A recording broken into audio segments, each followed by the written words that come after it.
When I was working on the 3D platformers video, I ran into a very interesting subcategory of 3D platformers. Speedrunning games. Games that were meant for parkour in terms of going fast and beating times. While not all of these games have a timer in the corner, there's just something super satisfying about going really fast in a video game. Okay, you can turn the timer off. We don't have to keep going. Neon Boost was a completely different experience. The opening music was a banger, which immediately sets the epic tone for this gameplay. There are 3 worlds to choose from: Laser City, Tesla Factory, and Cosmic Highway. Each of these have 12 levels, making this game a 36-level game. Laser City was up first, where we get introduced to this cannon on our arm. This laser cannon is essentially a rocket launcher which can help us parkour. Vibe-wise, I already am enjoying this game a lot more than the previous one that I had to cut, which will be on Patreon. The video and game itself is also dynamic, because if you stop moving, the music stops, and vice versa, which is a nice touch. Shooting at your feet can give you a jump boost, which is an interesting strategy in this parkour game.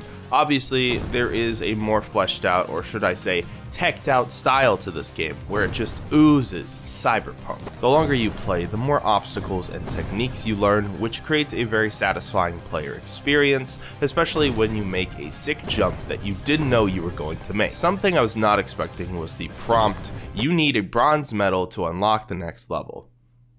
I'm sorry, what? So not only do I have to finish the level, but I have to meet this imaginary threshold even though I already beat the level? I foresee some frustrating levels in the future, especially when you are 1 second off. While the color grading of Laser City is purple, Tesla Factory is green, which makes sense considering how toxic Elon Musk has become. Gameplay has different levels with an overall industrial sewer vibe. New obstacles and movement paths are unlocked here that enhance the base experience. This section is also a lot harder than the previous city, especially the last level, literally called Tesla Jail, which has a jump where it is almost impossible to make. I played this level like 100 times, and now it makes sense why there is such a huge difficulty spike out of nowhere.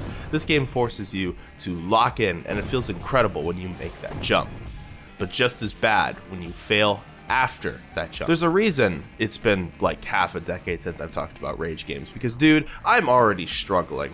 Mostly because I just realized that I was supposed to wall run, not jump the gap. Wait, what? With the amount of immediate problem solving and real-time routes to solve, I think I have a newfound appreciation for speedrunning. There was just so much satisfaction I felt when I finally beat Tesla Factory. I wanted to scream.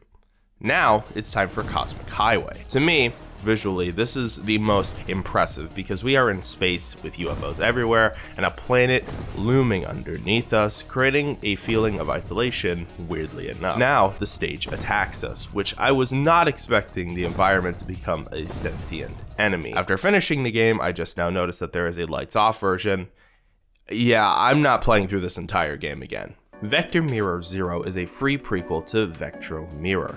However, this game only has 4 levels, 5 if you include the tutorial. It still keeps the cybernetic atmosphere, however, instead of a rocket arm, you get the Force. The distance on your Force ability is insane, letting you influence the map. The game is essentially a demo where platforms move, and wall running is a necessity. Speaking of that, you can only wall run on brick walls. The rest of the surfaces are glossy to give the environment a very polished and realistic flair as we sprint to victory. Unlike the last game, this one has no timer since it's more of a puzzle platform, but also because of that, this game's barrier to entry is a lot easier for newer players to the genre, making it feel a lot better to get into the zone. It ends with some comic panels and an early trailer for the official game. Praesidium is yet another futuristic game. This game has 3 areas and a tutorial. This time, it's third person with a boomerang shield. Our timer is back as we dash through the level while attacking enemies and using our shield as a floating platform, which is quite a unique touch. This game also has destructible physics, which I am a sucker for. In the tutorial, I got rank 3 at 3 minutes, which is pretty bad. Since I learned the game, I tried this run again and got rank 2 on my second attempt. The next level felt very open-ended and kind of difficult to navigate since I didn't know which direction was the right way. 3 minutes again. Area 2 had a clear flow of direction, which was nice, especially since I learned to follow the green gates. Rank 2 was achieved here. Area 3 had pistons that could squish you, and I got no rank since it took me like 4.5 minutes. This is one of those games where if you could perfect the movement system, you can fly across the map and beat the level in under a minute.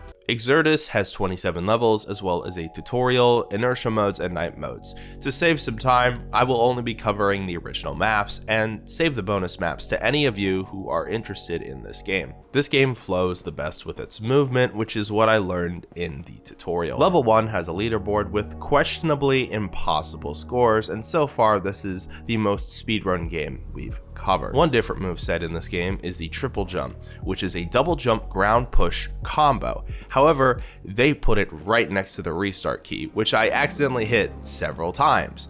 At least I could change the input.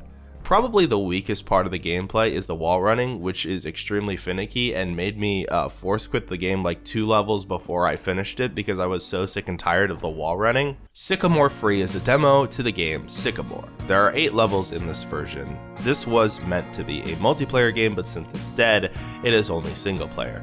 While the timer is going, you must race to the finish line. You can chain jumps together to create a combo which increases speed. Not gonna lie, with a clunky UI experience mixed with extremely slow walking and floaty jumping, not the greatest speedrunning game we've played so far. However, it does have an actual PB and WR listing, which is kinda nice. Gumball Run is a tragic story. As you can tell, I have a level 17 customizable character. When we click race, we now have the option of ranked and unranked. Typically, I choose unranked, but in this game mode, it's private, so for this game, I choose ranked. But see, here's the problem. This is now a dead game. The only way to play this game the way it was intended is to invite a bunch of friends to play.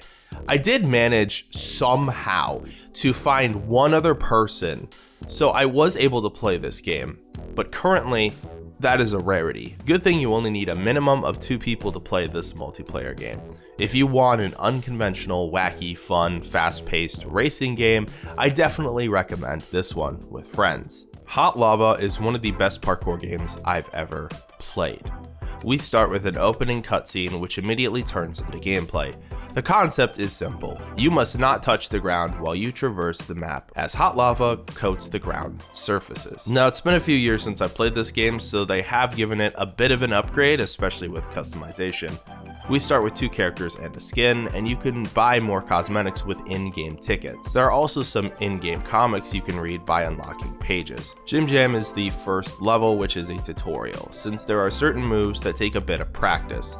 I could be wrong, but I think they added a double jump since the last time I played this game, however, I'm not entirely sure.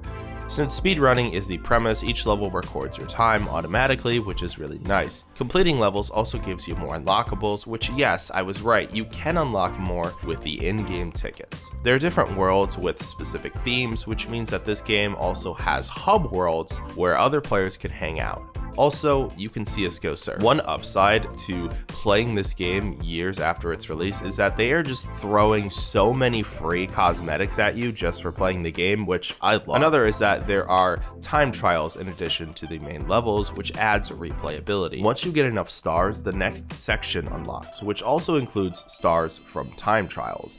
But also, just by playing all the main levels in the gym class alone, you can unlock 8 sections, which I was happily surprised about.